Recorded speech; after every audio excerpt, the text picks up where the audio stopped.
June and Janine pray for a sick baby during Season 2, Episode 8 of The Handmaid's Tale. Warning, spoilers for The Handmaid's Tale, below. What is women's work? And what is a woman without her work, whether that work be mothering or book editing? These are the questions that The Handmaid's Tale poses in Season 2, Episode 8. After June is handed a pen, we see June, Elizabeth Moss, and Serena, Yvonne Strahovski, get to work, filling in for Commander Waterford. Joseph finds while he recovers from injuries sustained during the suicide bombing at the Rachel and Lee Center. It's idyllic, almost two women as colleagues, getting shit done. But of course that comes to an end when the commander returns home, though his wife seems to remember how good it felt to be able to use her own decision-making and writing skills without filtering them through her husband. This comes to a head when the neighboring Putnam family's baby, whose birth mother is Janine, Madeline Brewer, becomes ill. Serena illegally authorizes a temporary transfer for Martha, who used to be one of the premier neonatal specialists in the world, against Commander Waterford's explicit wishes. The only problem is that she's a she. This transgression proves to be too much for the commander, who resorts to violence to bring his once powerful wife to heel. Meanwhile, Janine is given the space to rediscover the joy in the work of mothering, if only for a few moments. Emma, this episode, aptly titled Women's Work, was all about work, specifically the work that women do, both in the domestic sphere and the professional one, and what it looks like when that work is stripped away from them against their will. It also felt like a big turning point, not just for Serena and June, who are clearly the most fascinating of our band of unmarried actors, but for the show itself and what it's interested in. We've discussed how the first half of the season really zeroed in on how women are complicit in their own oppression and in the oppression of other women. But now it feels like we are finally meant to zoom out and see who that complicity ultimately benefits: powerful, rich, straight, cis, white men. How did you feel watching this one? Laura, Offred, Elizabeth Moss, and Serena Joy, Yvonne Strahovski. Laura, I think, in part because of Yvonne Strahovski's fantastic acting, that Serena has emerged as by far the most interesting character this season. And maybe our fascination with her has something to do with this current moment in politics, where we're looking at women like Melania Trump, who went missing for 3 weeks amid rumors of domestic violence, and trying to decide whether we empathize with them. Because she is clearly not loving her life, and is in some ways as much a victim of the patriarchy as other women, or whether their economic privilege and complicity in the oppression of other women makes them unforgivable characters. In this episode, we see June struggling with this question. She is clearly developing an affinity for Serena, especially since Serena recognized her editing skills, and has started to show a bit of mercy and compassion. Plus, Serena is occasionally dropping the rich Gilead wife act a bit and has really been able to relate to June, like when she admitted that she hates knitting and misses her real work. June sees in her a kindred spirit, a woman who is ambitious and smart, who wants to work, exert power and earn respect. But Serena is still the same woman who is essentially keeping June as a slave, who held her down and facilitated her rape month after month, so June would have to sacrifice every modicum of self-respect to become Serena's friend. And June's self-respect may be eroding a bit. When Serena gives her the white rose and the little ballerina music box, she seems almost thrilled, like a little girl, to have been rewarded for her work, which is understandable, after she's been devalued for so long in Gilead. But ultimately, it is still a gift for a little girl. I received one of those when I was 5, which makes it the most empty, condescending gesture possible for a rich woman to extend to her slave. Serena could have given June something meaningful, like a chance to see her child, instead of a spinning plastic toy. That choice makes it clear that Serena's moments of kindness to June are still just, essentially, lipstick on a pig. Emma, I felt incredibly conflicted, as I do about almost every interaction that Serena and June have. There is a part of me that truly does feel for Serena, and wants to see her redeemed in some capacity. I described her to a friend as my new problematic fave. As the kids say, she's incredibly fascinating, and as you said, Yvonne Strahovski and Elizabeth Moss are often at their best when playing off of each other. But at the end of the day, Serena cannot escape the fact that she helped create Gilead, and despite her small acts of largely empty kindness, she is always working within a rotten, irredeemable structure, something June also comes up against when she agrees to help Serena to use her skills as an editor to cover for the commander. Stay in Gilead long enough and it starts to eat you from the inside out, says June, reflecting on the role she played in propping up Gilead during those months. That's one of the things they do, they force you to kill within yourself. This is also Serena's character's central conflict, and until we see her truly break with the premise of Gilead and work to right her wrongs in a meaningful way that impacts the people whose lives she has helped to ruin, redemption is impossible for her. I think my tendency toward empathy for Serena and the other wives comes from my understanding that women are so often judged more harshly for their wrongs than men are, even to the point where they are held accountable for the misdeeds and crimes of their husbands or men who are perceived to be aligned with them.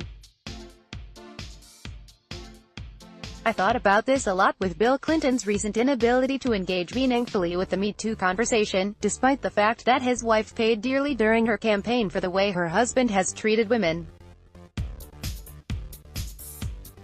Serena is in no capacity innocent, far from it, but I am relieved that the show is finally allowing us to see Fred as the greater threat. Serena may have acted as his enforcer, his brains at times, but even her dignity and humanity will be sacrificed if she tries to assert her own voice and power in Gilead. Commander Waterford, Joseph finds with Serena in June. Laura, great point about Fred. I have been frustrated a bit this season with the show seeming to let men off the hook. Then Fred took his belt off and whipped Serena like a slave, making it crystal clear, as you said, that it is still rich, white men at the top of the power structure here and perpetrating the oppression, even if women like Serena were complicit in making Gilead what it is. Serena's transgression, I think, showed once and for all that she is under no delusions about Gilead and its religious ideology. She knows exactly what's going on. She saw how ridiculous it was that the best neonatal doctor in the country, a black woman, was not being allowed to do her job. She knew that prayers alone were not going to heal baby Angela, and that deferring to her husband was the wrong decision even if it's what the Bible teaches. So, on the one hand, we see the extent of Serena's compassion in this episode as she takes a massive risk to help someone else's baby and to help Janine see her daughter. At the same time, now that she's dropped the act of pretending to believe in Gilead's value system and we see how smart and capable and aware she really is, anything she does to perpetuate the system of abuse is just fully disingenuous and evil. That's why it's so jarring when June knocks on her door to see if she's okay after having been beaten, a moment that could have been very tender between two women, and Serena pauses for a moment, pulls herself together and tells June in a stern voice to go to her room. Despite their mutual understanding, and Serena's clear view of Gilead's injustices, she is pressing forward to preserve the power structure. Emma, yes. That moment was completely heart-wrenching, and ultimately hurt both women. But part of me still believes that by the end of the season we are going to see Serena truly break and do something to fuck with Gilead. Wishful thinking? Perhaps. Though I think Fred's violence towards her truly shocked her. In that moment she knew her marriage would not protect her. Gilead would not protect her. I also want to talk about work more generally. The episode opens with that dreamy montage of Serena and June working together, both reveling in their ability to use their skills, their ability to feel useful in the way that only accomplishing something professionally allows you to. But I'll admit that the scene that moved me most to tears was when the neonatologist turned Martha arrived at the hospital to examine Commander and Mrs. Putnam's baby, aka Janine's baby. Dr. Hodgson tears up as she puts on her scrubs, listening as the male doctor expresses admiration for her knowledge, explains that she trained his mentor. It's this moment that drives home just how much a nation sacrifices when it doesn't utilize the skills of half of its population. Imagine the vast swaths of talent and innovation, not to mention personal fulfillment, that Gilead is tossing away in order for a few men to feel powerful and virile. When Dr. Hodgson is finally handed a stethoscope, her face does Elizabeth Moss and Yvonne Strahovski levels of work. She feels herself again, probably for the first time in years. Dr. Hodgson, Karen Glaive, is handed a stethoscope again. Laura, it was just like that moment in the last episode when Serena hands June a pen, the symbolism of a woman being allowed to do what she's good at, to contribute and feel productive and useful.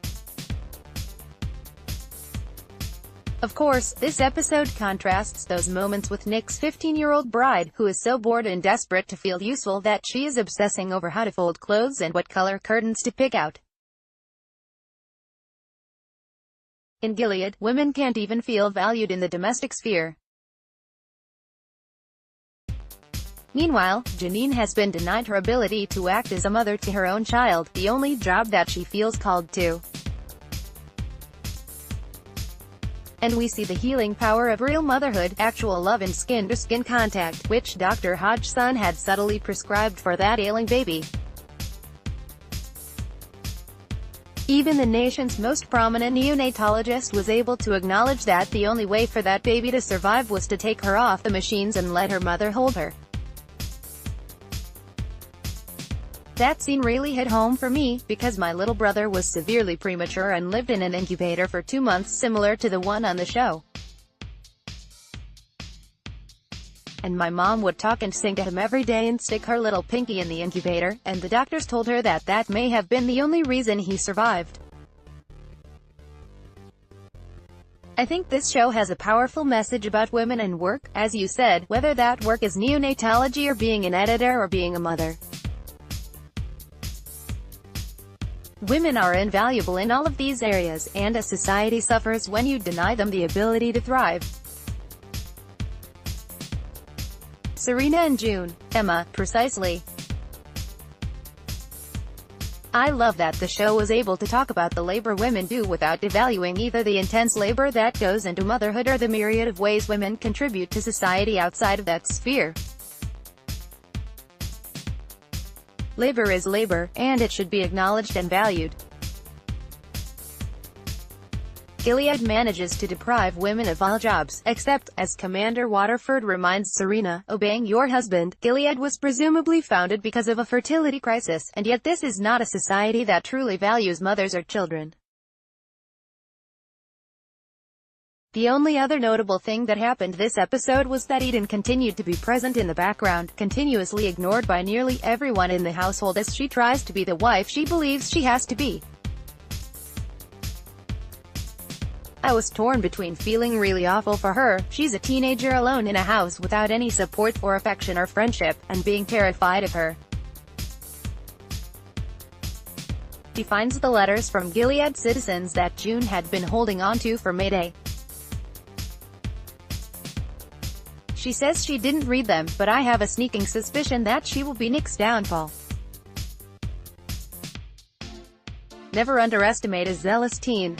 Eden, Sydney Sweeney, Center. Laura, or a bored teen, am right. This is why high school sports and piano lessons exist. I hate Eden for some reason. Maybe it's just because I miss the steamy sex scenes between June and Nick, and Eden is ruining their romance.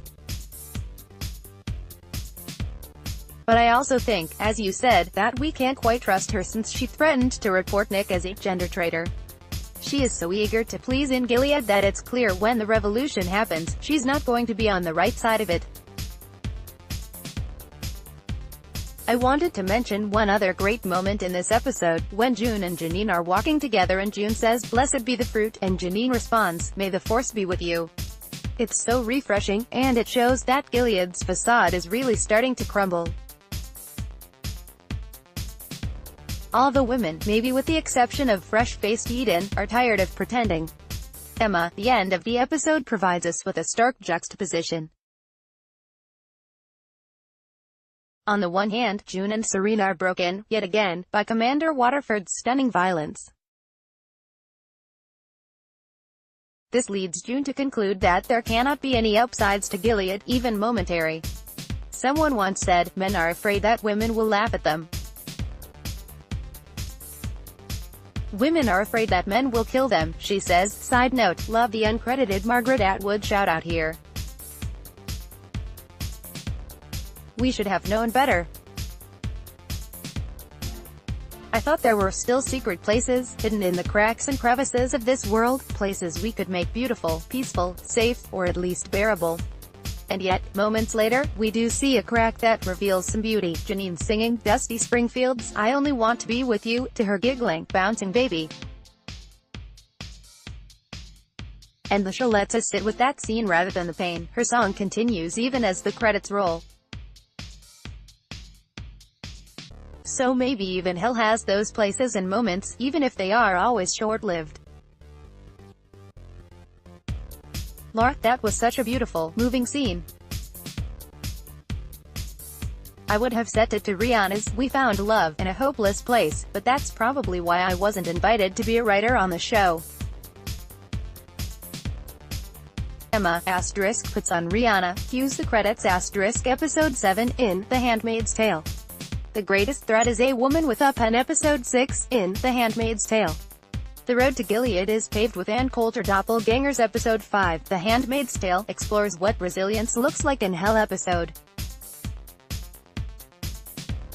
4. The Handmaid's Tale brings us the world's most cat up baby shower, episode 3. Handmaid's Tale takes on the everyday horror of disappointing your mother, episodes 1. Download